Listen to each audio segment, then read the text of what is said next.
They thought it was just another stray dog, a homeless creature with no story worth telling, wandering the edges of the town in search of scraps. But this one was different. Its thin, malnourished body was always in the same place, pacing in front of a crumbling old house. No matter how many times it was shooed away, chased by stones, or lured with food, the dog always came back. Its fur was dirty, tangled with burrs, but its eyes, dark and piercing, were fixed on the house like a sentinel guarding something sacred. For weeks, passers-by wondered why. Some said the dog had lost its owner and was waiting for them to return. Others claimed it was cursed, protecting the ruins of the house because something terrible had happened there long ago. But no one dared to step inside. The house had been abandoned for nearly a decade, the windows shattered, roof sagging, weeds choking its foundation. Children whispered that it was haunted. Adults avoided it out of habit, letting it rot into the earth. But through every season, sun, rain, even snow, the dog remained. It was a storm that finally changed everything. The night was filled with thunder so violent it rattled glass in the windows. Rain poured like endless sheets of silver, flooding the streets. People ran inside, pulling shutters closed, but over the pounding of the storm another sound rose, sharp, insistent, desperate. The dog was barking, howling at the door of the abandoned house as if the storm itself was threatening what it guarded. The sound pierced the night, frantic, urgent. Most ignored it. "The mutt's gone mad," one neighbor muttered, shaking his head. But not everyone could ignore it. Clara, a young woman who volunteered with the local animal rescue group, had seen the dog many times before. She had tried to help it, but every attempt failed. The dog refused to leave the house. Tonight, though, something in its voice froze her in place.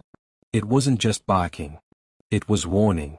Pulling her hood tight against the rain, Clara hurried toward the house, her flashlight beam cutting across the storm.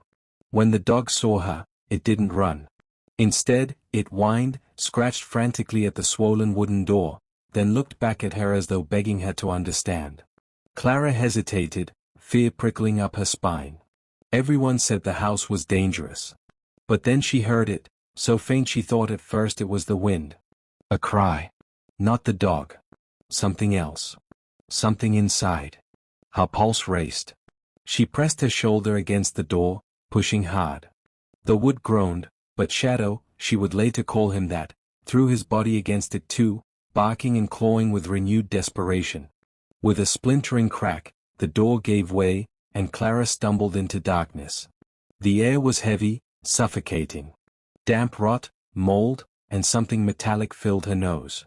The beam of her flashlight danced over peeling wallpaper, collapsed furniture, and broken glass. The house was silent except for the storm outside. Silent, until she heard it again. A faint, trembling whimper. Her heart pounded harder. The dog rushed ahead, paws sliding on the warped floor, then stopped at the foot of a staircase. It looked back at her, whining, then bounded up the stairs.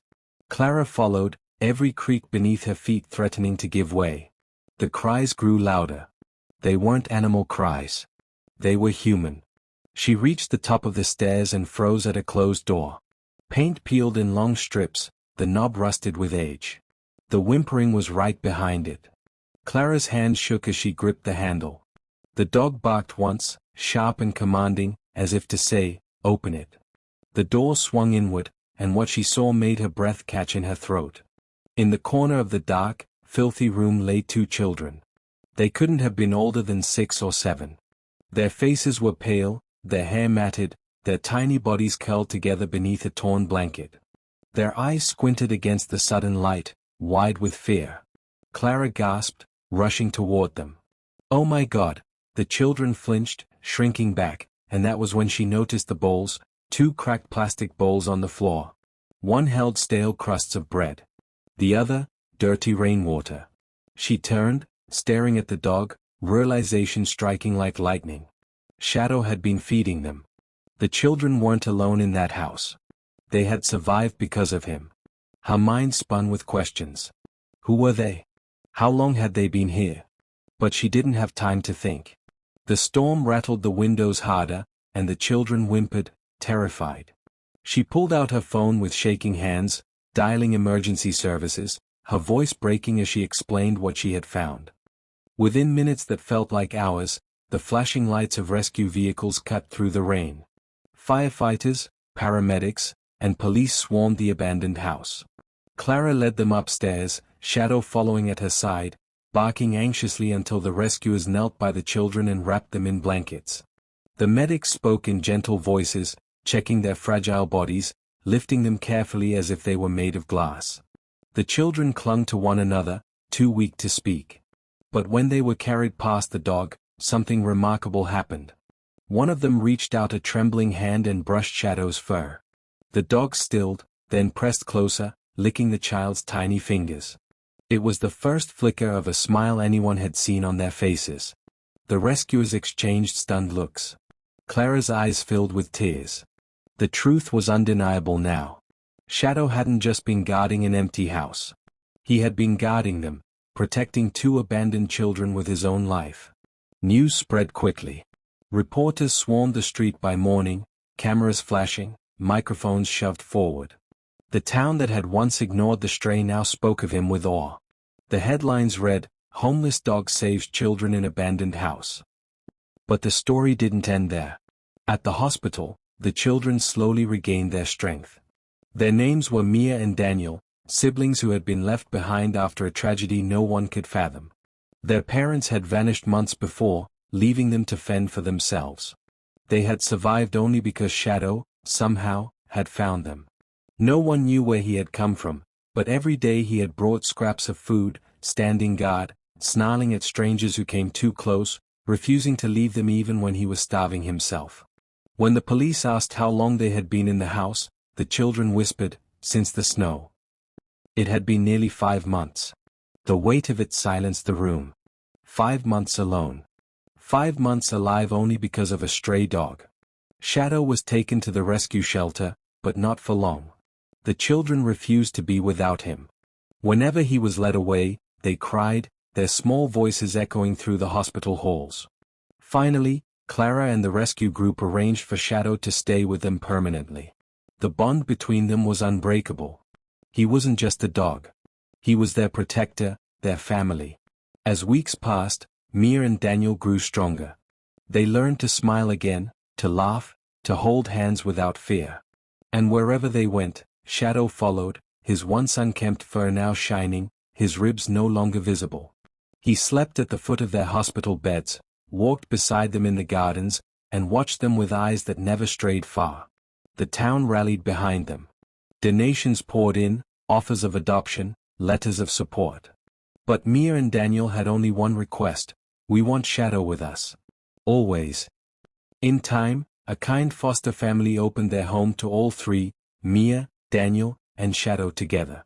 They moved into a house filled with warmth and laughter, a stark contrast to the rotting ruins they had once called home. And through it all, Shadow remained the same. Watchful. Loyal. Unwavering. People often asked why the dog had chosen to stay, what instinct had driven him to guard two children not his own. But maybe some questions didn't need answers. Maybe love and loyalty existed beyond explanation. Years later, when Mia and Daniel spoke about their past, they never described the house or the hunger or the fear. They spoke of Shadow, the dog who never gave up on them. The dog who howled in the storm until help came. The dog who proved that even in the darkest, most abandoned places, love could still be found. And in the hearts of everyone who heard the story, one truth remained clear: sometimes heroes don't wear uniforms, or carry badges, or stand on 2 legs. Sometimes heroes walk on 4 paws, with nothing but a fierce heart and a loyalty that never dies. Shadow was more than a stray. He was family. He was hope. He was proof that even when the world abandons you, love can still find a way to protect you. And so the abandoned house, once feared and avoided, became something else in memory. Not a ruin. Not a haunted place. But the home where a dog saved 2 children and showed the world the meaning of devotion.